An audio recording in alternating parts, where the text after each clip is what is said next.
Hey friends, welcome back for another STAMPtember exclusive. Today's exclusive features a Gina K set. I know this is widely popular and everyone is always so excited for the Gina K set. So we have this beautiful snowflake set. This is the third year, I believe, in a row where we've had beautiful snowflakes from Gina K, and I just love them all so much. So we're going to be focusing on these ornament snowflakes on the left here. I want to create mini slimline infinity shaker cards. It's going to be such a quick and easy project that I decided to make two in warm tones as well as cool tones so that you can get an idea of how easy it is to be able to mass produce using this set. I'm starting my cards here by embossing these images onto some white cardstock. We're going to be doing some ink blending to try to match our backgrounds. So we'll get to that later, but I'm using some clear embossing ink now to stamp my images, making sure I get a good impression. Then I'm going to emboss it with white embossing powder. You can also use clear embossing powder if you're using a white background like I am here. I'm going to do 2 panels like I said, and then we'll go ahead and heat set that when we're done. Then I'm going to set my panels aside to choose my background because I'm going to cheat a little bit and use some patterned paper for the background. This is Craft Consortium's ink drop papers, and they come in several different pads with different alcohol inked backgrounds with gold on them, and they're just gorgeous. So I selected 2, a cool tone and then a warm tone, and then I'll cut them down to a mini slimline size. And our background is done. So you see how quickly you can mass produce these cards.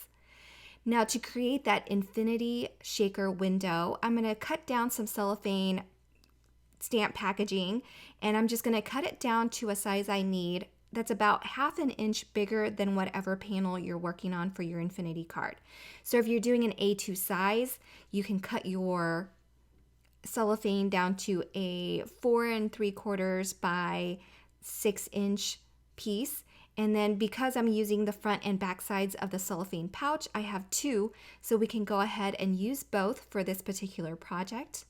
When I have it all lined up the way I like, I'm going to hold it in place and then I'm going to snip the corners off. That way there's no overlap or bulkiness when you go to adhere the cellophane to the back of your cardstock to create an envelope for your shaker components. When I'm done cutting off all 4 corners, I'm going to set it down and make sure it stays nice and well put in place, and then I'll add some double-sided adhesive to the back of the cardstock and then pick up the flap that's hanging off the edge and then fold it over to create a seal. So I'm going to do that all the way around the card, leaving the top portion open. So next I'll do the sides. Again, I'll add double-sided adhesive to the cardstock, and then I'll fold over that plastic tab to seal it onto the back of that cardstock. Finishing up on the other side, and then what we have is a envelope that's kind of open at the top so that we can pour in our shaker components. Then we can seal the top. These backgrounds are so colorful and vibrant. I wanted to use some fun confetti and shaker bits for the inside of these infinity shakers. I'm using some little itty bitty stars from Lucy's cards. And then I'm also going to add some flat iridescent sequins from Trinity Stamps. These are my favorite soapy bubbles. They're great for all occasional use on any card. And once I'm happy with the amount of sequins and shaker bits that are inside these envelopes, I'm going to go ahead and seal the tops. So for the final time, we're going to be using some double-sided adhesive on both of the flaps, and I'm going to remove the backing and then fold the flap over to seal all of the bits in place. So that's super quick and easy, especially when you're using a patterned paper or a pre-decorated panel. And so that finishes up my background, and now we can go ahead and work on our embossed images. I've selected some cool tones and some warm tones, or the purple, to kind of coordinate with the backgrounds that I selected for the shaker backgrounds. And then I'm just gonna ink blend in random order, just some blobs of color for some interest so that it's not all one color or gradient going one direction or another. It's just all over the place, and it does look like a mess right now, but we'll be fussy cutting. There are coordinating dies for this, but I don't have it, so I don't mind fussy cutting. It is a lot more work, but it's totally worth it when you have such an easy project and it creates such a beautiful, fun shaker for your recipients. Okay, so when I'm done ink blending my blobs of color onto these embossed images, I go ahead and buff off that excess color that's sitting on top of my embossed image with a microfiber cloth. You can use a paper towel if you like. And then I'm going to fussy cut out all of the images, and then we'll be adhering them to our shaker windows using some foam adhesive. I recommend foam adhesive. I find that that works the best for me. When you use liquid adhesive, it tends to move around a lot.